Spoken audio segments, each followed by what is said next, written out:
up, my dudes? So here's some parts that I have for my 4200. Just gonna dive right into it and tell you guys what's been going on.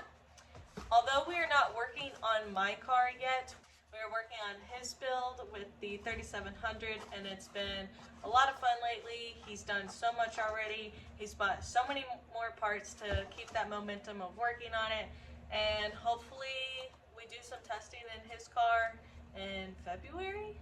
Towards the end of February is kind of our goal. If not, then sometime in March, which is when I also plan on starting to work on my car. But today I'll show you kind of some of the parts that I have and some of the parts that I have on the way. So this is the first thing I bought for the 4200 build. It is coil connectors and injector connectors from Wiring Specialties. Oh, I think they've sent me the coolest sticker yet that I've gotten from this little parts journey. Like, that is so cute. We love a company that sends stickers with their products. I bought this McLeod clutch that came off of Summit Racing's website, who also sent me some stickers, because like I said, we love any company and support any company that will send you stickers with your purchase. Here is my new clutch. I can't wait to use it. If you can't tell, I am not used to new and shiny parts, so I'm very excited and honestly very proud of myself how much I've been working just for this 4200 build. I get, there's other things to be working for, which I've, not every single dollar I make goes into parts, but a lot. But I like drifting, and drifting consumes my life, and I want it to be extra and super duper fun this year. And I'm gonna make sure it's exactly that, no matter when my season starts. So I did kind of an oops, and I bought $171 spring. I figured paying $171, I was getting the pair. That was on me. I ordered it super late, but I'm still super excited to try out this Swift 14K spring. We're trying to make my car three-wheel a little bit easier this year, and we're kind of hoping just the front springs being changed out with 14K springs is going to be able to do that. So this is a little test. I'm obviously going to order another $171 spring and keep you guys updated on if it three-wheels, if I'm going to need a front sway bar. We're just kind of playing around. Daniel's really smart when it comes to everything, but especially suspension. So I've just kind of been doing what he's been suggesting, because he has three-wheeled and like everything that he's ever built. Even if it's for him, whether it's for someone else, his car is just three-wheel. I don't get it.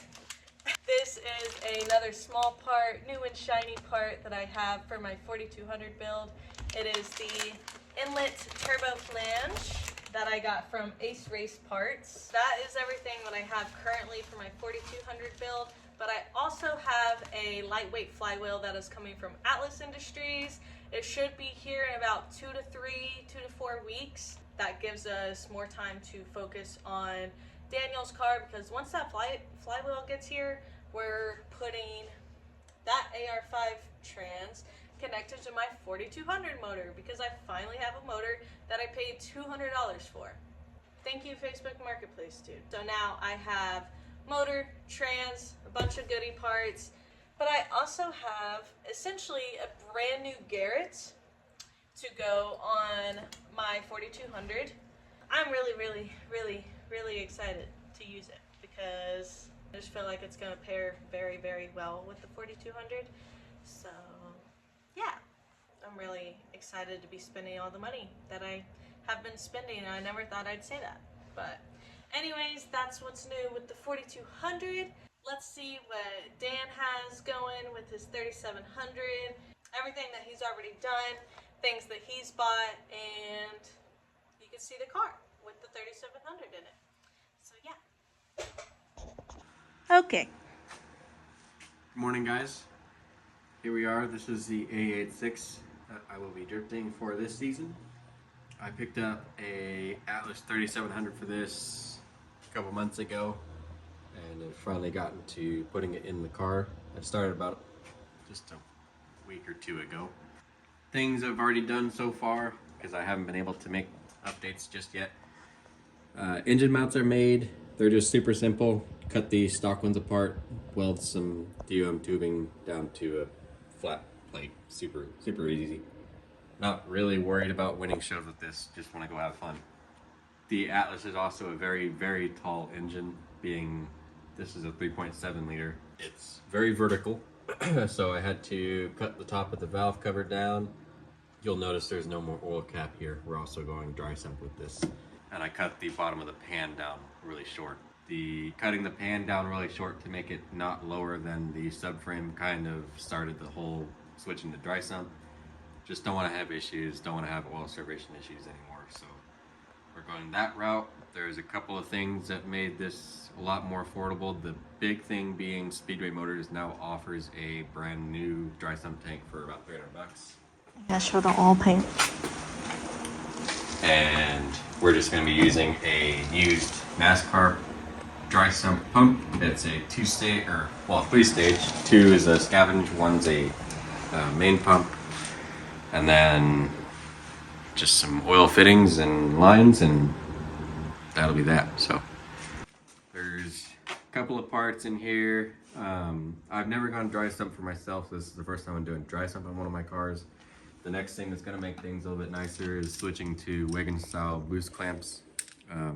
That you got on Amazon. Yep. All this stuff has been pretty much Amazon. This whole car is going to be, there's going to be a giant Amazon store on it. But these are so easy. They're just pull a little push pin. It comes apart like that, and then it slides apart. They're a little bit tight. Some lube might go a long ways, but I'll worry about that when it comes time for it. Other thing, this stuff, I swear by it. Make sure you get this from either Pegasus. This is Pegasus Motorsports. This is DEI's version of gold tape, and I'm gonna try it out. I know Pegasus works for a fact. I've gone from melting shoes on floorboards to, is this car even running? So this stuff works really good. Make sure you buy the expensive stuff. Do not buy the cheap stuff, it's not the same. Next thing, dry brakes. This is gonna be for the clutch. So for some reason, if I have to pull the engine or whatever, I don't need to re-bleed the clutch. These AR5s are internal slaves, so there's no easy way to just pull the slave off like there is on Nissans. So that'll be for the clutch. New coil packs. This car I'm going back with my AC Master Black to control the engine. I've messed around with this a lot, so I'm already very comfortable with it. Not really anything crazy there. I bought a couple of Deutsch connectors just to make things easier there. New Mac valve, just more wiring accessories. DMZ intake runner. Their intake flange is on the way too.